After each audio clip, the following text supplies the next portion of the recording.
Hello and welcome to the Football Breakdown. We're back with the Fantasy EFL preview show for Game Week 1. It's a new season. I'm Matthew South. And I'm Ian Cooper.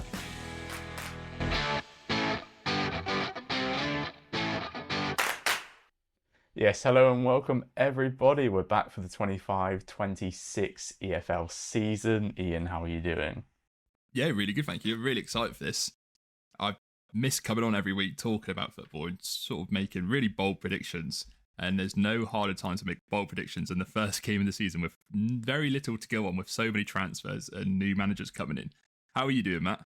Yeah, I'm good. I'm excited too. I'm excited. I can't wait for the season to start. I'm excited to get the pod back going again, get back into that routine.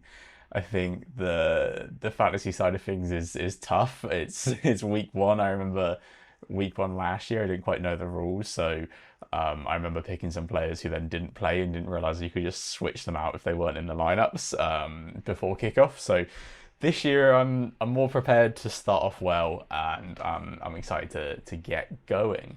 So for those who haven't listened to the show before, I think quickly run down the format of our podcast here. So every Thursday we'll come out with a new show to preview the upcoming game week, and myself and Ian are going to alternate talking about a player we think is worthwhile having your teams for each league and each position. So no championship this week, but we'll basically run through a goalkeeper, defender, midfielder and forward for each of the leagues. So League 1 and League 2 this week.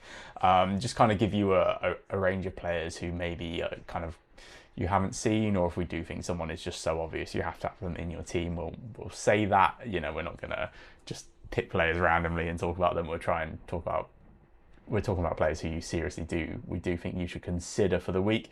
We'll then have our sub-point pick section where we both pick a player selected by 0.1% of players or less, and they will be in our teams for the week. That's locked. Like everything else we tell you, might change for the weekend. The sub-point pick is the one thing off the show that we lock in. That's it, unless they don't play at the weekend and we change them for someone else, which will be on our socials. That is locked in. We'll give you a rundown of how our teams look like on the Thursday, going into the weekend, and then we'll talk through our two teams to win as well. If you haven't played Fantasy EFL before, you can check everything out at fantasy.efl.com. You can join our league. The pin for that is TFB EFL 25. All the rules are there too.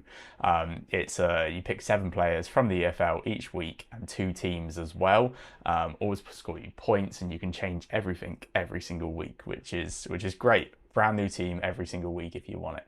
I think that covers everything, doesn't it? Yeah, let's bang on that. Cool. Right. So I think we'll just dive straight into it this week. There's no last week to recap, seeing as this is game week 1. So I believe I'm going to start us off this season with a League 1 goalkeeper. I think there's a few options. I see Sam Tickle is the most selected goalkeeper this week. I kind of understand why. Wigan pretty stubborn team up against Northampton at home as well. But I am diving to the League 1 favourites, Luton Town, and I'm taking Josh Keeley in goal. 9.8% selected at the moment. I'm kind of expecting that to rise a little bit. This is also expecting that he will be number 1 ahead of James Shea, which I feel like he will be.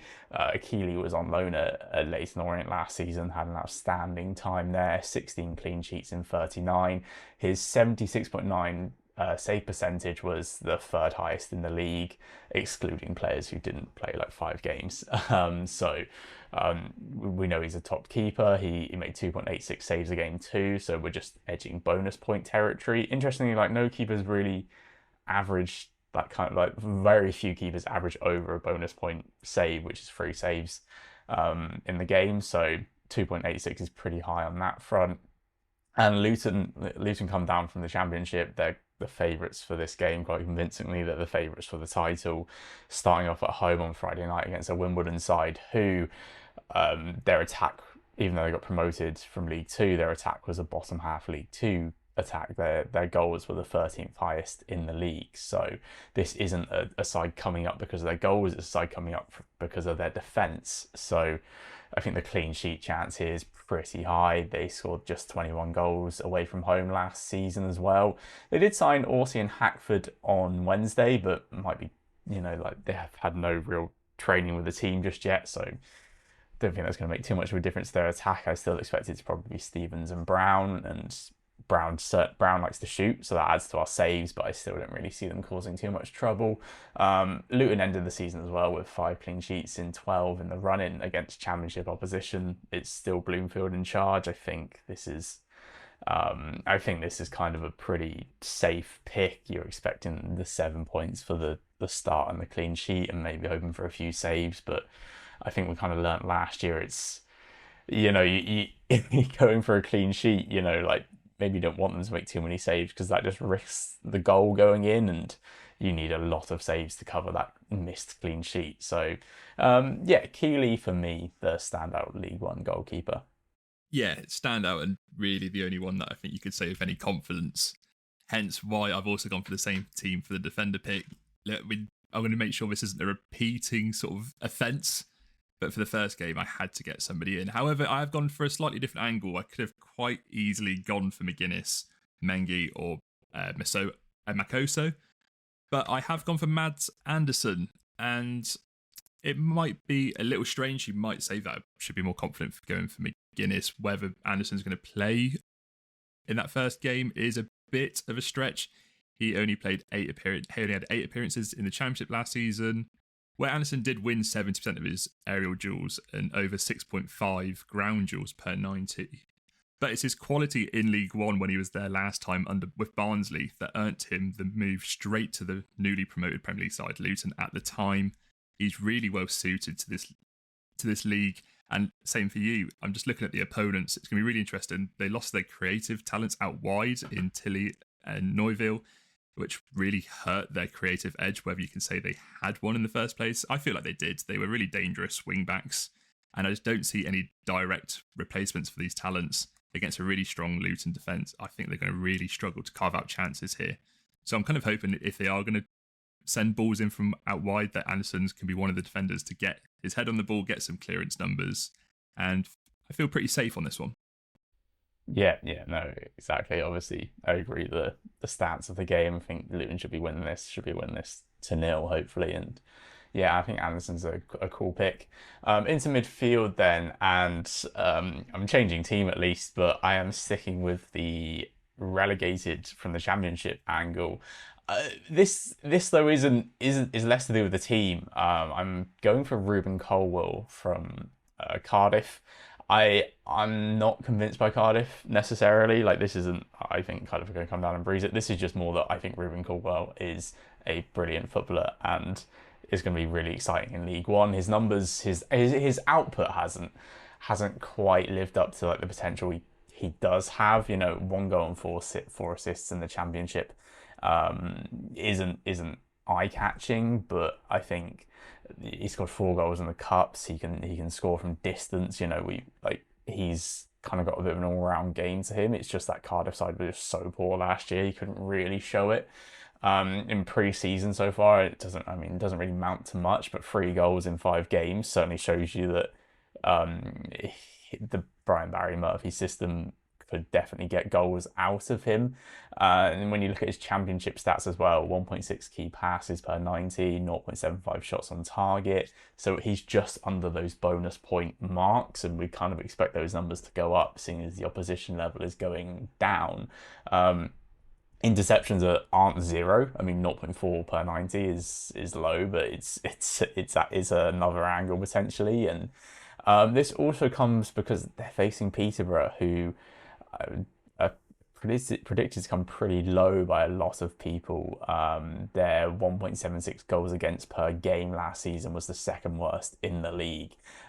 They faced almost 14 shots a game, which is the worst in the league last season, and 4.76 on target. So we're expecting Cardiff to have opportunities here. I know that's last season, but I mean, the only thing that's changed in the Peterborough squad is they've lost key players. So, if anything, there's no real grounds for improvement on that front. Fernandez has gone, Teo Eden's gone, Kiprianu's gone. If you're looking at the kind of defensive structure of that team, it's gone. So, I'm expecting Cardiff to have the better of this game. And if Colwell is playing in that 10 role, he's going to have a lot of space here to get shots away, to get chances away. And I think he's definitely a good shout this week.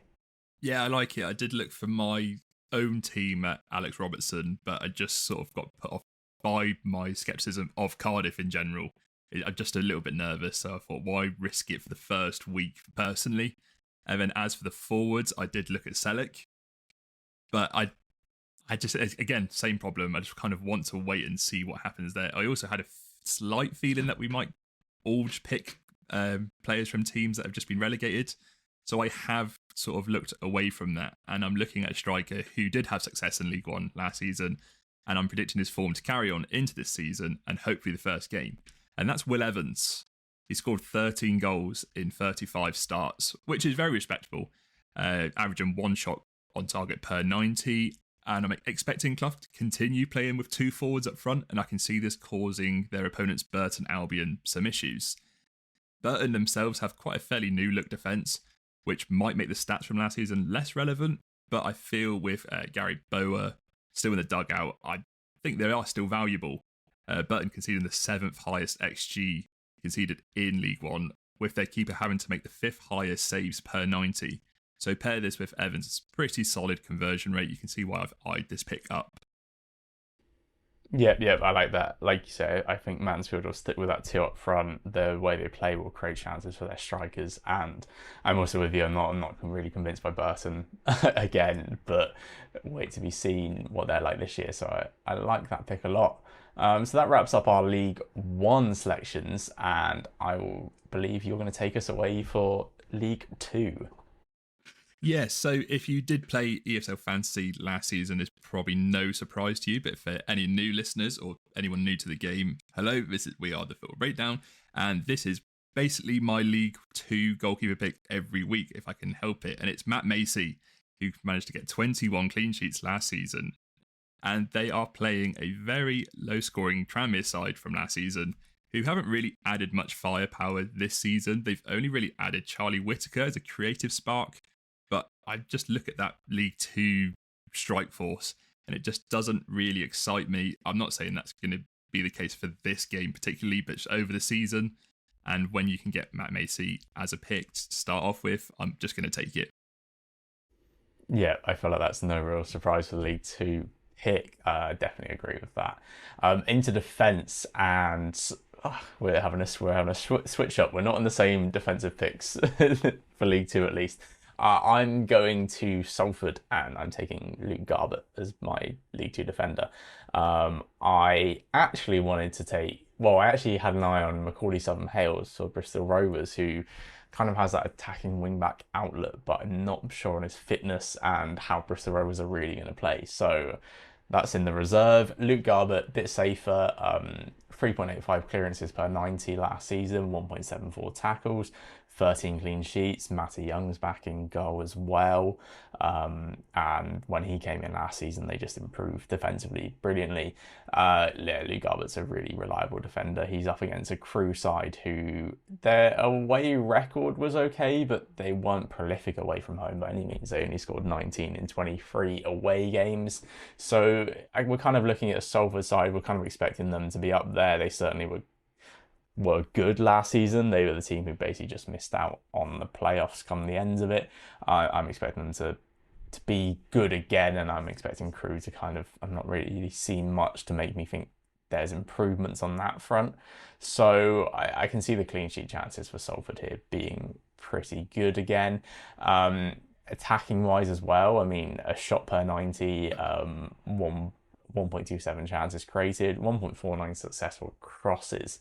He had 3 goals and 3 assists last season. He could be on corners, he could be on free kicks. He's got a good delivery on him. So there are those angles too for Garbutt as a left back. If he plays left back, if he plays left centre back in a back three, he has the ability to kind of come forward as well as be the one making the tackles and making some clearances. So, yeah, I think it's a solid, maybe a bit safer option for this week.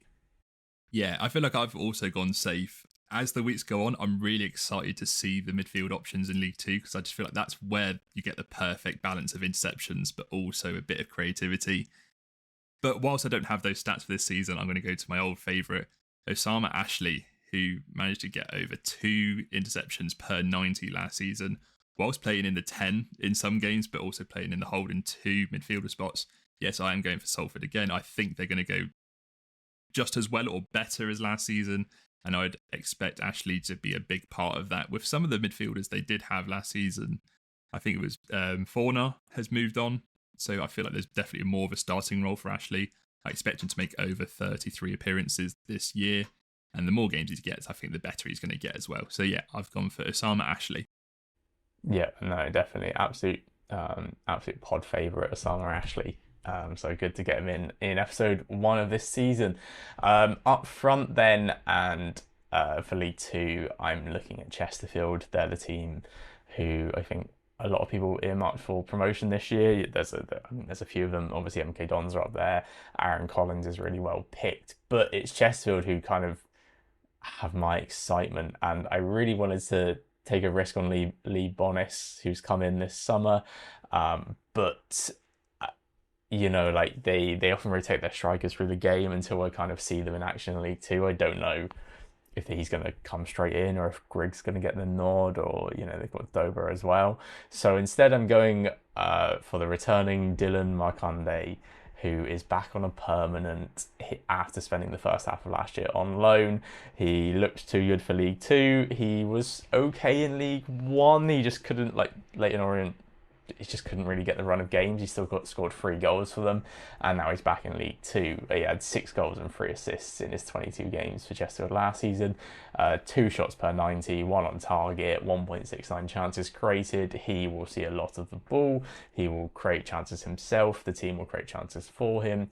They face a Barrow side who lost 11 games away from home last season, conceded 28. Maybe not the worst defensive side away from home, but they certainly weren't winning games away from home, and Chesterfield themselves scored 41 goals at home last year, which is pretty good. I'm expecting their attack to be even better. And you've got Marconde, who's got chances at scoring, at assisting. He'll probably be on the left hand side. I think he's the one who I'm looking at that strike force going, he's got to be like the starter and play the majority of the game. They've got rotation elsewhere. Whereas for him, he just seems like such a standout there. So, it's like the other angle of this. You want players who are going to play the most minutes as well, because the more they're on the pitch, the more chance they have of getting points. So, Marconde is the one for me in that Chesterfield attack who fits all of those boxes. Yeah, love it. It just feels a player that's just so good in that Chesterfield team, never mind League Two. So, yeah, really exciting. Good pick there.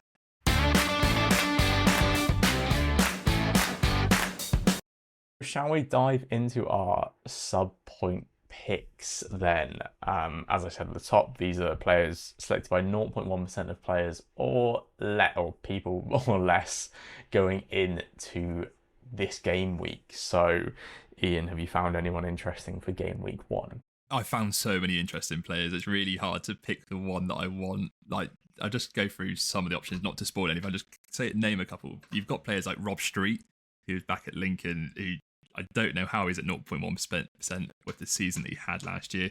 There's a couple of Stockport boys that are brilliant as well, but I have gone for one of my favourites at the end of last season. I've gone for Kieran Green from Grimsby. They play at Crawley Town. Okay, maybe a nice fixture with Liam Lindsay there. Kind of the only man there to make Crawley tick lately, but I just don't know what to expect from this Crawley side. But I do know what to expect from Kieran Green. He gets a really good average of interceptions. Got 7 goals last year, 10 assists, over 1 key pass per 90, just under 0.5 shots per on target per 90. Like, just a really box to box player who is brilliant and a pretty consistent point scorer. So yeah, I've gone for Kieran Green. I don't think this happened at all last season, and it's happened in game week 1 this season. I also have Kieran Green as my Yes, sub point one. that means I've done Uh, something right. yeah, it was kind of a similar thought process as well, where I like Green a lot. I think he's really low, and I don't understand why he's so low for such a consistent point scorer. And also, there's so many interesting and exciting players in that point one pick, but like a lot of them are new signings. A lot of them are people like there's so many Barnett and Oldham players where people don't have any data to go off of in the game, and there's Yes. obviously a lot of new signings, and it's just working out who's going to play, what sort of output they're going to have, and it feels risky to kind of take someone on who might not start, and then you're having to find a new player at like an hour before kickoff on Saturday, and Kieran Green is one of the first names on the Grimsby team sheet, and really is going to have an output. He's a solid player. He should be more than 0.1% picked. So, yeah, pretty much echo all the stats as well. Really solid option going into this week. So that's our picks for the pod done. We're going to give you a rundown of how our teams are currently looking. So my team currently, I do have Keeley in goal. But then I do have two League One defenders at the moment. I have Casey and I have Barley Mumba. I think he's going to be a winger this season. So him counting as a defender, then being at home on opening day is certainly interesting. At the moment, I've just realised that all of my midfielders are currently from League Two, which is again another position I didn't talk about. I have Ashley, Will Collar, and Kieran Green. I will probably put Ruben Colwell in there for one of those. And up front, I do have Dylan Marconde. Nice. And yeah, I've gone for two defenders, three midfielders, and one forward as well. Got Matt Macy in goal with Mads Anderson and Taylor Allen in my defence. He's now a defender pick, which is really cool because when he scores goals, he's just going to get even more points for playing for a Wickham side. So excited for that one. In my midfield three, I've got Kieran Green, that's point one pick, Osama Ashley, and I've got Albie Morgan. Just brilliant plays, hard to keep away from, especially the first game of the year. It just feels pretty solid. And I have got Will Evans up front. It's really hard because you scroll down the list and you see players like Alfie May, and sort of they're like, well, should I just pick them starting off with? But I'm pretty confident with this. With Burton away, I'm happy to have Will Evans here. But like we said, all could change. We'll post our teams tomorrow to confirm. Well, tomorrow or Saturday. No, it will be tomorrow because of the first game of the season. Sorry, just to confirm our teams there. Yeah, so do follow us on the socials. We're on X at FBBD Pod. We are on Bluesky at Football Breakdown. Yeah, as Ian said, we'll have a post of our teams out tomorrow. And any changes over the weekends due to lineups, injuries, etc., we will keep you up to dated with there to show you what our teams did look like. Don't worry, we're not changing anything on the sly. But yeah, we will both have Kieran Green as our sub point one pick in our teams, and that's for sure. Unless for some reason he doesn't play on Saturday. Yeah, so should we get into the final part of the show? Yes, it's the part of the show where we pick our two teams to win, and then after that, myself and Ian will have a £5 bet on both our teams to win and have a head-to-head through the season to see who can return the most money. Ian won that convincingly last year, but yeah, I think I'm going to start the season off by going one team for the points. Well, two teams, and I'm eyeing up the points in the game. One team a bit safe, and one team I'm going for those away +2 win. So first team I have is Luton. I feel like just an easy kind of start. They should beat Wimbledon. They should beat Wimbledon comfortably. I'd expect a kind of like a +9 at home, clean sheet +2, +2 goals, and a win for +5.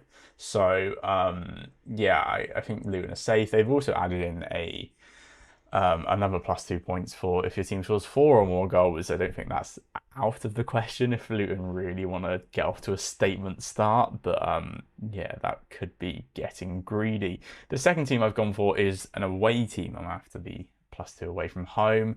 I'm taking Swindon Town at Walsall. I think that it might seem like a bit of a risky pick, but I think when you look at last season, the second half of last season, Swindon were the third best team in the league, and Walsall were a low bottom half, just above relegation zone team. Like that was their records in the final 23 games of the season. I think Swindon kind of will be buoyed by that. They'll have their eyes on a higher finish. I think Walsall, they've lost quite a few players this summer. I think first game at home, the fans not necessarily convinced that Sadler's the right person after their capitulation last year. I think there's a real good chance that Swindon go there, upset them, and just get Walsall off to the worst start they can imagine. So yeah, Swindon and Luton for myself. Yeah, perfect. So starting up, I have Bristol Rovers at home to beat Harrogate Town. Pretty confident. I'm feeling pretty positive about Bristol Rovers at this season. I'm hoping they got off to a good start. It's at home, so that's definitely favourable. Harrogate, I'm slightly worried about. I know they've kept Anthony O'Connor, which is a massive help, but I'm just not convinced by that squad. I feel like they are slightly weak, and they're really going to have to rely on their defence this season. So Bristol Rovers to start off with. And the second game, I've gone for Mansfield Town away home to Burton Albion. We spoke about it a few times with Will Evans. I'm just pretty confident. I wanted at least one away win for the bonus points here. And you might be wondering, Ian, you haven't gone for Luton Town. You've mentioned their defender. Matt mentioned their keeper. Matt's also gone for Luton. The one thing that's put me off is I got into position last year with Birmingham City, which if we're sort of predicting Luton to do really well, it might go the same way, where you can only use them a certain amount of times. And I really want to bank them in when they've got a double game week, or when we get to maybe a triple game week around Christmas time. I just don't want to use them too early. I'm not saying Matt's going to use them for the first 5 game weeks, but I'm just really conscious that at the end of the season, maybe when they've already sealed something and they've got a double game week, that I've still got space to use them there. So just holding off for them for the minute. Yeah, I think that's a fair point. There is a 5 cap limit on teams throughout the year. I think Birmingham were the only team that I hit the limit with last year. Yeah, it's pretty hard to hit the limit with a certain team. It's just if you do predict someone to do really well, especially mainly the relegated teams, if you feel like they're going to bounce straight back up, I do like to leave them. Maybe if this is the time to go for them when there's no championship games available, because you might favour one of the teams from there. But yeah, I just be conscious, not even just for Luton, just for listeners at home playing. If you do have a team that you really fancy, say maybe it might be MK Dons, for instance, it's maybe not always the worst shout just to hold off them, just to see when they either have a complete banker, which you can say this game is, or if they have just favourable double game weeks. Yeah. I think I'd say the Luton one, there's definitely an eye on that 4-goal home win in this game. This is the favourites of the title against the favourites for relegation going into game week 1. But yeah, I definitely feel like they're not someone who you'd want to overuse early on. Say if they were playing, I don't know, if they weren't playing Wimbledon, if they were playing like a Stevenage or someone, maybe you'd hold off a little bit. But yeah, I definitely agree with a lot of that there. So yeah, the return on my £5 would be £24.14. And my £5 stake would return me £25.71. So nice early lead there. Yes, a very slim lead. A bit surprising, given I have the banker of the weekend in my bet that is actually pretty closely priced. But yes, so yeah, that brings us to the end of Game Week 1's preview show. Thank you everyone for listening. Do join us next week where we'll review our Game Week 1 and preview Game Week 2. We will also be do also follow us on our socials at FBBD Pod on X and at Football Breakdown on Bluesky. We have our mini league. Please feel free to join that. The link will be in the description, and if you want the pin, it is TFB EFL 25. Thanks again for listening. Thank you, Ian. Thank you, Matthew. And take it easy.